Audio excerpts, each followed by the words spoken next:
प्रदेश का मलिहाबाद क्षेत्र पूरी दुनिया में दशहरी आम के लिए मशहूर है और यहाँ लगभग 28,000 हेक्टेयर भूभाग में आम की खेती होती है। आज बढ़ती आम उत्पादन लागत, इस क्षेत्र में प्रसंस्करण इकाइयों की अनुपलब्धता और कीटनाशकों के अंधाधुंध प्रयोग ने छोटे और सीमांत बागवानों की आय सीमित कर दी है। आम का कारोबार वर्ष में 3 से 4 महीने का होता है और तकनीक के अभाव में बचे हुए समय का सदुपयोग बागवान आर्थिक लाभ कमाने में नहीं कर पाते हैं। साल के 3 महीने का ये काम है, धुलाई बनाई तोड़ना। उसके बाद में हम लोग फ्री होते थे, हम लोगों के पास कोई काम नहीं था। सतारी घुमा करते थे, 8 महीने घर पे टहलते थे। कोई लकड़ी तो काटे लिए जा रहा है, कोई पत्ते तो तोड़े लिए जा रहे, यही सब।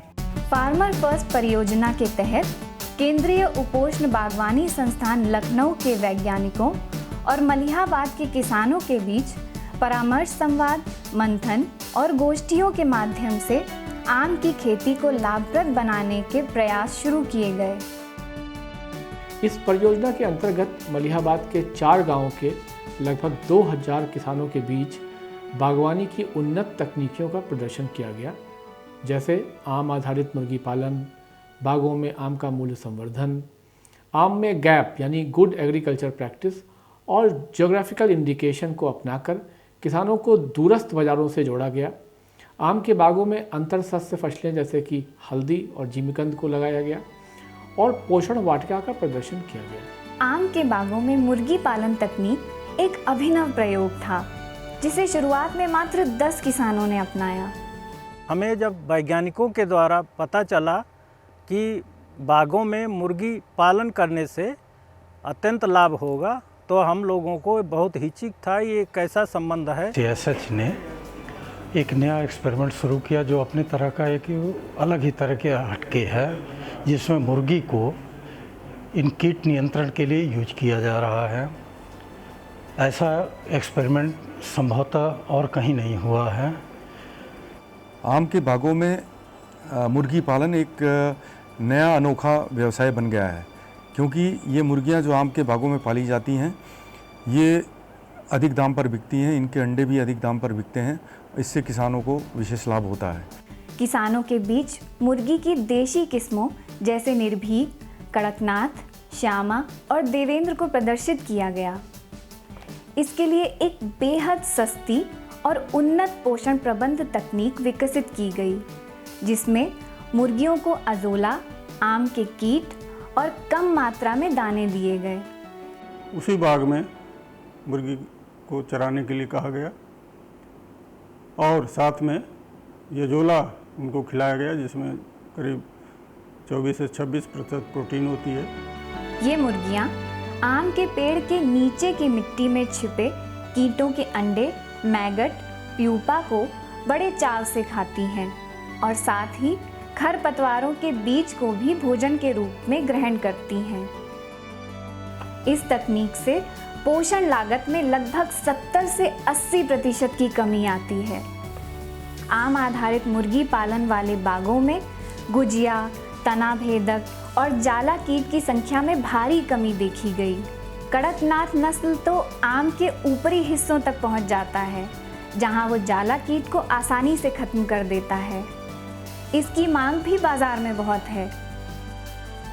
ये ऊपर चढ़ के डालों पे चढ़ जाते हैं ऊंचे तक, और वहाँ पर जितने कीट होते हैं वो सब खा जाते हैं और पेड़ पर रहते हैं।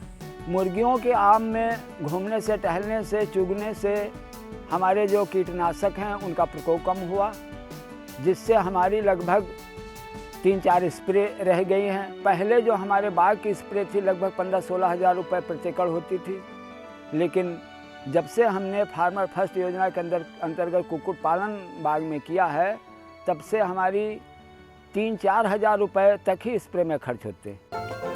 कुल मिलाकर मुर्गियां आम के बाग के वातावरण को बेहतर बनाने में कारगर साबित हुई। इन मुर्गियों को दिन के समय में आम के बागों में चरने के लिए छोड़ दिया जाता है और रात में फिर से दड़बों में बंद कर दिया जाता है। इनके दड़बों के निर्माण के लिए आम के बागों के अनुरूप सस्ती तकनीक का प्रदर्शन किया, जिसे आज किसान प्रयोग कर रहे हैं। 300 मुर्गियों के लिए लगभग 8 फीट ऊंचे, 15 फीट चौड़े और 20 फीट लंबे दड़बे की आवश्यकता होती है, जिसे इस तकनीक की सहायता से मात्र 8 से 10 हज़ार रुपयों में तैयार कर लिया जाता है। एक बार में 1 एकड़ में 250 मुर्गी के चूजे पाले जाते हैं, जो 3 से 4 महीनों में 1.5 किलोग्राम तक वजनी हो जाते हैं और किसान इन्हें बेच देते हैं।